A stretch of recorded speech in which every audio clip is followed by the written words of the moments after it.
What's up, guys? Welcome back to my channel. So I'm here today to talk about part 2 of the Real Housewives of New York City Season 14 reunion, or Season 14, Episode 16. So be sure to like, comment, subscribe, and let's jump right on into it. So to just touch on some standouts before we get into the nitty gritty of it all, something that really stood out to me was so going into this, I really saw Ubah and Jessel as a united front. They had each other's backs in Anguilla, and in part 1, they had a moment where they dapped each other up, kinda, had each other's back a little bit. But Ubah kinda put Jessel on the spot, she was I didn't have support from any of you guys, really emphasizing, not even Jessel, and Jessel was I could have done more, and well, I commend Jessel for acknowledging that. She wasn't oh, I supported you, she's I could have done more, because Jessel, she didn't I think Ubah wanted her to really take up for her, and she didn't really do that. Cause that's not who Jessel is. You know what I mean? Ubah's continuing to come in hot, and there's a lot of reconciliation. At one point, Andy was literally coaching the girls on how to navigate these waters. The reunion brings up all these emotions. It's important to move forward. He says at this reunion that it was the most tissues that they've ever gone through. Probably because it was all of their first times, you know what I mean? And just kind of the intensity of it. No one was expecting it and whatnot. Maybe they have some heavy criers. Sai had a really emotional moment that really resonated with a lot of people. So back during the season, so shortly after Sai was already being a terror, she had some softer moments. She had something with her daughter. She had a moment with her aunt, and just talking about her mother and whatnot. So she had these kind of moments, but for a lot of people, it didn't resonate. They were fuck Sai still. You know what I mean? They were still not really for her, but I feel a lot of people kind of opened up to Sai a little bit more because they really seeing her get vulnerable at the reunion. So yeah, just some little oh my gosh, and Brynn was so annoying at one point. She just kept not Jessel. Sai had to yell at Brynn. She's stay out of it. I'm talking to Jessel. Leave me alone. You know what I mean? Because she had butting in. She had a situation with Ubah because she was again just butting her nose in. Brynn was just annoyed. She was giving annoyed energy, to be honest, at a certain point, which I get. You know what I mean? Because this shit films all day. Maybe she wasn't expecting that. But yeah, so it's kind of some little whatever points and whatnot. Of course, people are speculating if Jenna's gonna come back or not. I don't really care, to be honest. You know what I mean? They had her, they used her name to kind of get the show going. She was the main kind of figure. She was a lot older than everyone else, kind of the maternal kind of chill kind of figure. And yeah, and interestingly, we learned that Erin is the youngest of the group. She's only 35, and she's the youngest of the group. So that's kind of surprising, but anywho, let's get into the nitty gritty of it all. We start off with Jessel. She's continuing to go back and forth with Erin and Sai. And they both say, they didn't have any idea of Jessel's IVF struggles or her postpartum while they were, making their comments. And they both expressed that, watching the confessionals, watching her open up, it's oh my God, she was really going through it. And that's the thing, you never know what people are really going through. You know what I mean? And yeah, they also touch on whether cackling hags is a British thing, and he's oh, Brynn, Gideon's a Brit, did he chime in at all? And Brynn, she's yes, I actually asked him and his mother, Lady Cecia, and they both confirmed that it is not something that they would say. And Jess was I mean, but they're fucking these upper crust ass, fringe royalty, you know what I mean? It's so stupid. I mean, oh, do British people talk like that? It's as if there aren't multitudes, you know what I mean?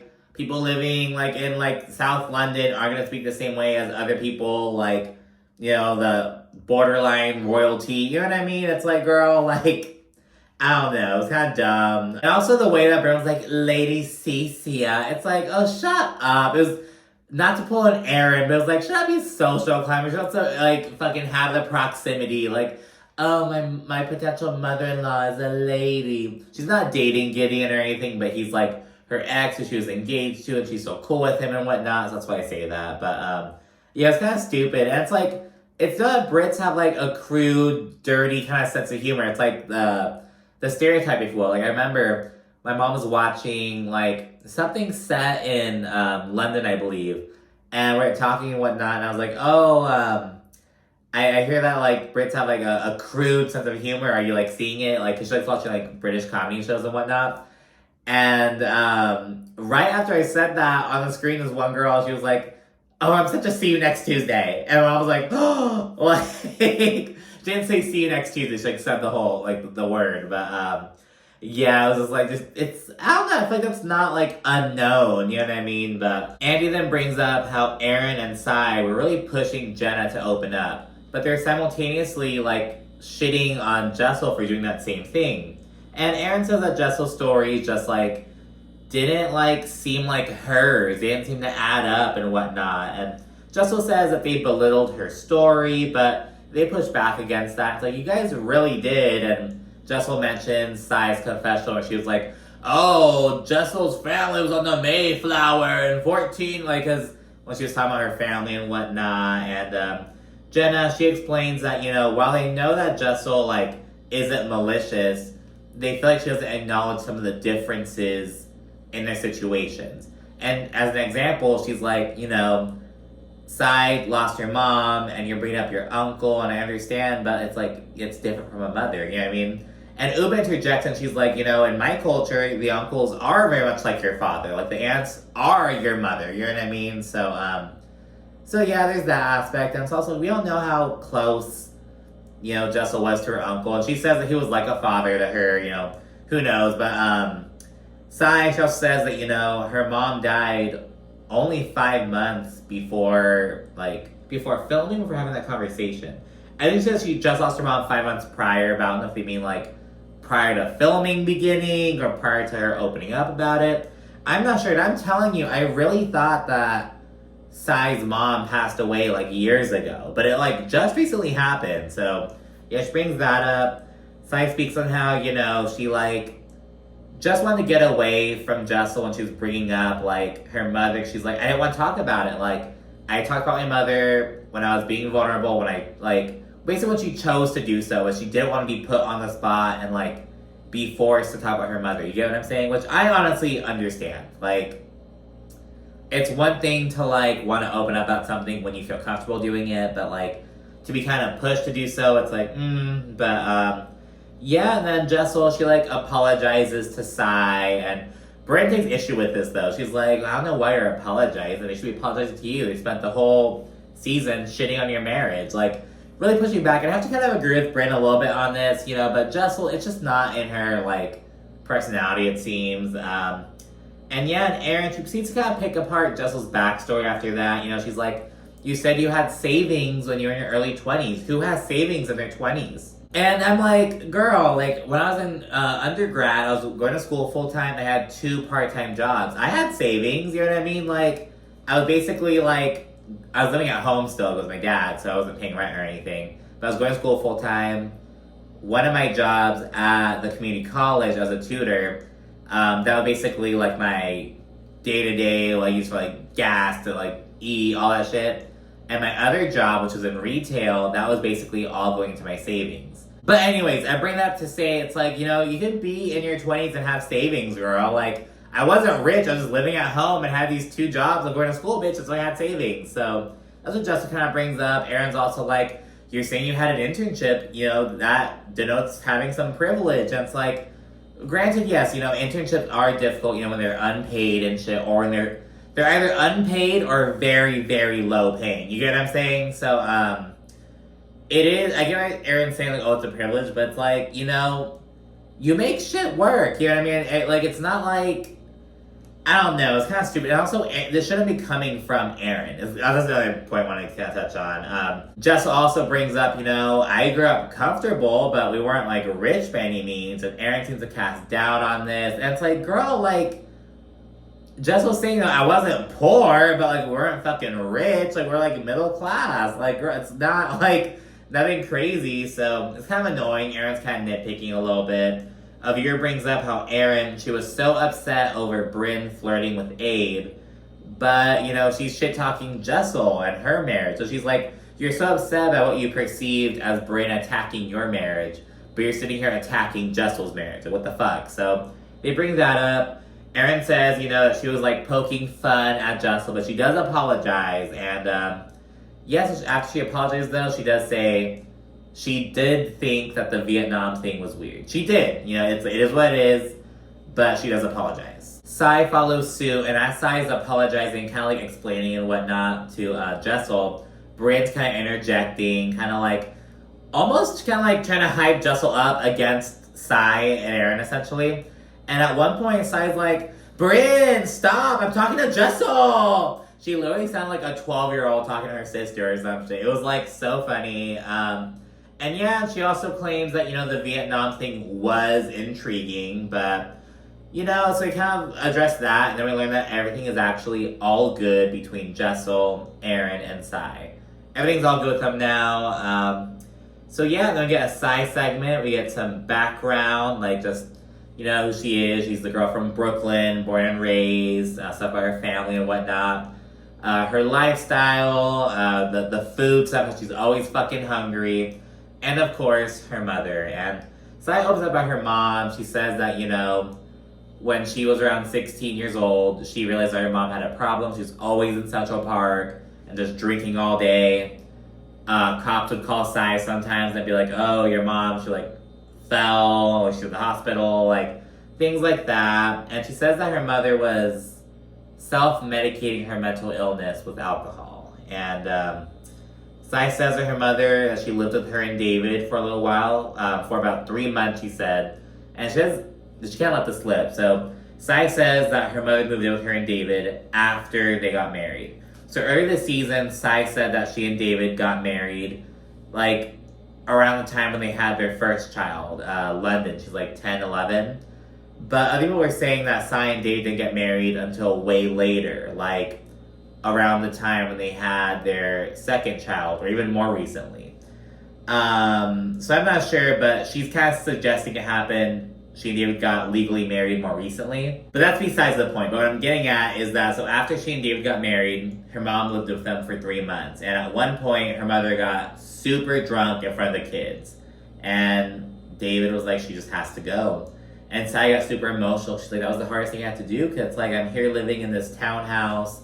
You know, I'm successful and everything, but so what, my mom's on the street? Like, her mom wasn't literally living on the street. She was like a shelter and whatnot, but she would like be on the street, like, you know, day to day and whatnot. So yeah, she's got very emotional, opened up and whatnot. She also talked about how her mother died 3 months later, and, you know, she's like, I feel like it's my fault sometimes. And she gets just very emotional, just very raw. Brynn, she comforts her from like the other couch and whatnot. But yeah, then we get a little commercial break, I believe, to kind of get a little vibe shift. Then we get back. Sai, she explains why she's always hungry. She's like, look, is she a vegetarian or a vegan? One of those two. I think she's a vegan. And, you know, she lifts weights, so she has to eat like every 3 hours. You know what I mean? So it makes sense. And she also says that influencers get a bad rap.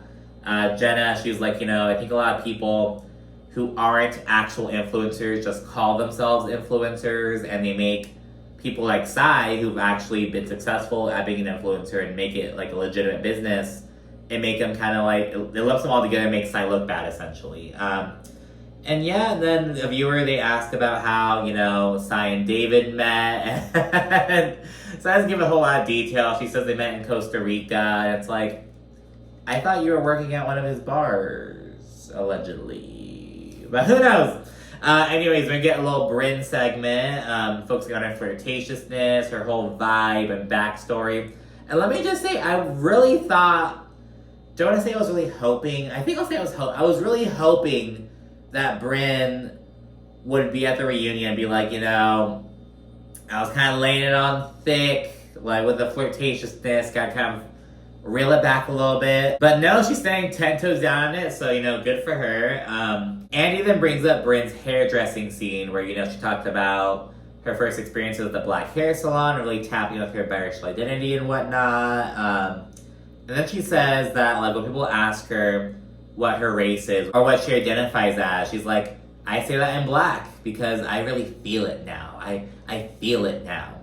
And from the editing, it looks like Ubah, like, literally gives her a bit of a side eye. I can't really comment on this, but, like, you can say you're black and not biracial. Like, you know what I mean? But, it really reminds me of, like, other Latino, like, on my dad's side. So my mom's side, they're all Mexican. And my dad's side, they're, like, half white, half Mexican. Like, all of them. And my dad's side is also very white passing. And I feel like my dad is really the only one who, like, has real ties to, like, his Mexican identity at this point. Because he was raised a bit differently from his siblings. Because his parents had him when they were a bit younger. He spent a lot of time with his grandma. So, like, yeah, I mean, he had that influence. So, but his siblings don't really have that. And I feel like there's some times where they'll be like, oh, like they say they're Mexican when it's convenient. You know what I mean? And for people like me, I'm like 75% Mexican, 25% white. My mom's 100% Mexican. My dad's 50-50. So like 75% Mexican, 20% white about. You know what I mean? Like based off of the math. I don't have the luxury of being like, oh, like I'm suddenly Mexican, bitch. I'll just walk in a fucking room and, like, you know what I mean? So it's kind of like, the convenience of it, it's kind of like, okay, girl, like, I don't have the luxury of being able to pass as being white, you know what I mean? So it's kind of weird, like, when it comes to that. So, like, and that's going to be the overall sentiment with Brynn. In addition to her saying that she now identifies as being black, she also had a moment with Ubah where she's like, I'm half black and I'm half Irish. So they're kind of arguing. It's like, girl, what? Like, she's just, I don't know. It's weird. It's kind of weird, to be honest. I'm just say that. And it's also like, look, I get that, like, Brynn grew up in an all-white school and they're able to, like, sniff out that she was biracial, essentially. You know what I mean? But, like, in the day-to-day, Brynn seems like she's essentially treated as a white woman. You know what I mean? So it's kind of like, okay. But, you know, I'm not going to, like, comment on it. I'm just kind of, like, giving my perspective of, like, the overall kind of, like, white passing biracial people, kind of like, I don't know, it's interesting. But anyways, Andy then hones in on the relationship between Sai and Brynn, and Sai explains her approach to their overall issue, because remember, they haven't spoken in damn near 6 months. They haven't spoken since they got into it at the finale, and Sai's whole thing is, you know, like, I have very little patience for adults. You know what I mean? Like, I was like, I don't want to talk about it, like, whatever. So she kind of explains that a little bit. Segueing to Gideon, Brynn says that all 3 of her ex-fiancés proposed while they were broken up. All 3 of them. She says that she and Gideon are not friends with benefits and that he's more of like a hot cousin now. Now, Brynn, girl, that's your white Indiana side coming out. I'm just kidding. Now, but it's kind of a weird phrasing of it. You know what I mean? Like, you couldn't say, like, your hot friend. You're your hot platonic friend. I don't know. Avir then asked Jenna about Brynn's flirtatiousness with her. Jenna's like, Brynn is very clearly straight. Not that I'm not interested, but I'm like, Jenna, like, we get it, girl. Like, you're gay. Like, okay, like, move on. Brynn then says, you know, I've made out with chicks before. I'm like, of course you have. Just because Brynn very much gives, like, fake gay bitch energy, you know what I mean? Like, oh, I like to kiss girls when I'm drunk. And that's, I don't know. That's what I get from Brynn. She then explains her career. She's like, oh, like the head of communication. She does, like, brand consulting, things like that. Then she says that Aaron is the most uptight of the group despite being the youngest. And Ubah brings up how Aaron says awful things about Brynn. She basically says that, like, you know, I have some issues with your guys' friendship, essentially. Ubah was kind of just, like, stirring the pot when she could, essentially. And yeah, Aaron, she apologizes for some of the mean things she said about Brynn, and we learned that everything's all good now. Then we get into Ubah versus Aaron, a whole segment on the Anguilla antics, all that bullshit. Andy asks if anyone in the group thinks that Ubah overreacted. Brynn and Jenna raise their hands. But Jenna looked like she wanted to raise her hand, but wasn't going to do so until someone else did. Brynn raised her hand first, then Jenna did. And like, Jenna, stand 10 toes down on that shit, bitch. So, but hopefully she learns a little bit. And yeah, and Ubah, she interjects and she kind of explains her response. She said she felt like Aaron was gaslighting her and throwing Jessel under the bus. She also notes that, she was upset with Aaron, but she was just kind of distancing herself and going to address it when she calmed down. And Jessel confirms this. Remember, they're sleeping in the same room. So Ubah's like, my plan was I'm going to wait till I calm down. I'm going to talk to her later this afternoon. I didn't talk to you all morning, but they had issue with that. And then, Ubah's like, so I'm trying to, calm down, kind of stay away from you, respect your space. Then, you come and tell me I can't say your name, so I flip the fuck out.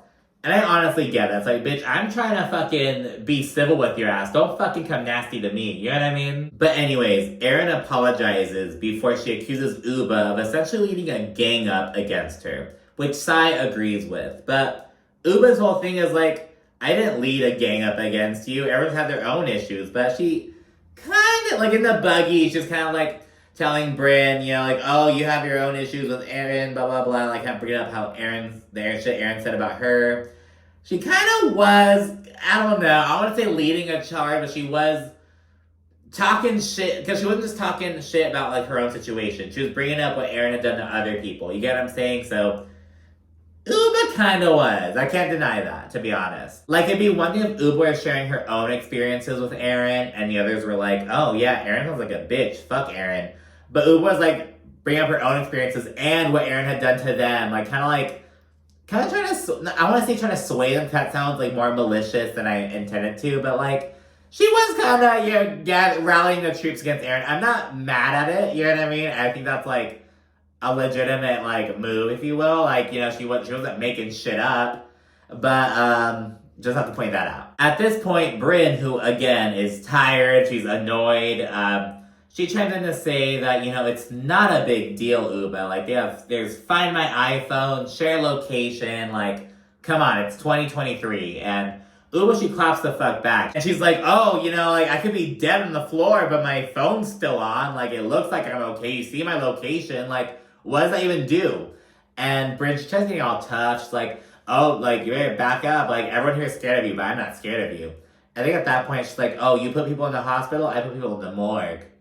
And I'm like, Brynn, what does that even mean? What are you even trying to say, girl? What? I know what she means, but it's but what do you mean? You know what I mean? Oh my god.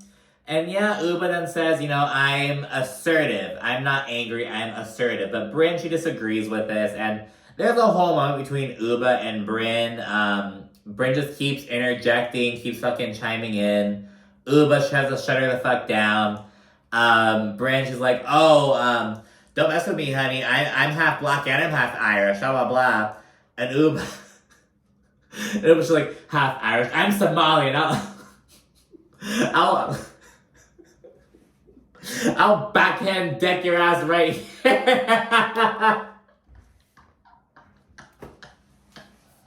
Bitch, I'll backhand the fuck out of you. I don't give a fuck. Oh my god, I loved it. Cause it just made no sense. But it's I'm half black and I'm half Irish. What are you gonna do about it? It's bitch, I'll backhand you right here. Don't fuck oh my god. I thought it was hilarious. I'm sorry.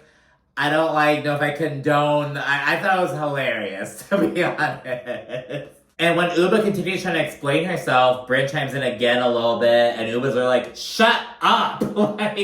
She was all, because Brynn was starting to annoy, I'm not gonna lie, Brynn was starting to annoy me a little bit. So I'm like, yeah, Brynn, shut up! Yeah, I was right there behind Ubah, just fucking watching, yeah, shut up! So yeah, she continues talking. She brings up how she took issue with Jenna, literally saying that she was Team Erin, essentially.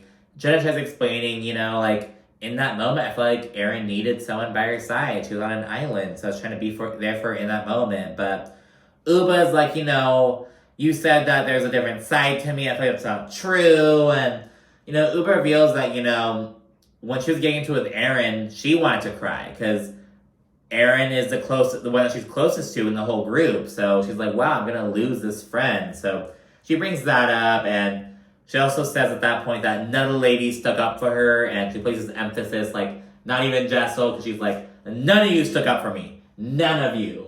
Really pointing that out because I would think that Jessel was there for her, but Jessel says, I should have done more. I should have done more. I should have, like, confronted the ladies, you know what I mean? And Ubah gets very emotional. She starts crying. She's like, you know, fuck all of you. I'm tired of being supported. I'm tired of being nice to people and just, like, not getting support in return. And at that point, Brynn starts comforting her. Aaron hops to the other couch, really comforts her, and they really rally around Ubah, to be honest, and it seems really nice. Like, Ubah and Sai really opened up in part 2 of the reunion, and, like, it was like, wow, you know, like, in, like, a really profound way, to be honest, as a viewer. And yeah, so Aaron and Brynn, as well as Jessel, they shower her in support. Jenna and Sai are also supporting her from the other couch, and just really rallying around Ubah. She has Aaron on one side and Brynn on the other side. She's like, it's like a reverse Oreo. Just kind of, like, joking about that. And yeah, as we're kind of winding down, Andy gives some reunion therapy advice. Kind of like, you know, you have to kind of figure out how to, like, rewatch the show without opening up these old wounds and work through these things with the reunion and move forward as friends and whatnot. So kind of giving them, like, advice about, like, navigating these waters, essentially. Afterwards, Andy brings up Ubah's comments about Jenna not being wanted on the show, about 3 people saying that they didn't want Jenna on the show. And Sai says that she, Aaron, Jessel, and Ubah all met up before filming started, and Aaron, Jessel, and Ubah, they were all kind of saying, I don't think that Jenna will be a good fit for this group. I don't know if she'll fit in. And they all acknowledge it, like, yeah, you know, we're just kind of, like, making assumptions, kind of speculating, like, shit like that, but then they acknowledge, you know, that wasn't the case, I'm sorry. So they got that out of the way. They then shared little reflections and whatnot, and that's it for the reunion. So the overall New York season, I enjoyed watching it. I don't think that a lot of noteworthy, iconic, memorable things happened, to be honest. I enjoyed the journey, though. I felt like it was light, it was new. You know, I'm open to, like, seeing new people, you know, and getting to know them, getting to see the new interactions. Like, it's enjoyable. But anyways, let me know what you thought down in the comments, and thank you for being on this journey with me. In addition to commenting, be sure to also like and subscribe, and of course, stay tuned for more. Thanks again. Bye.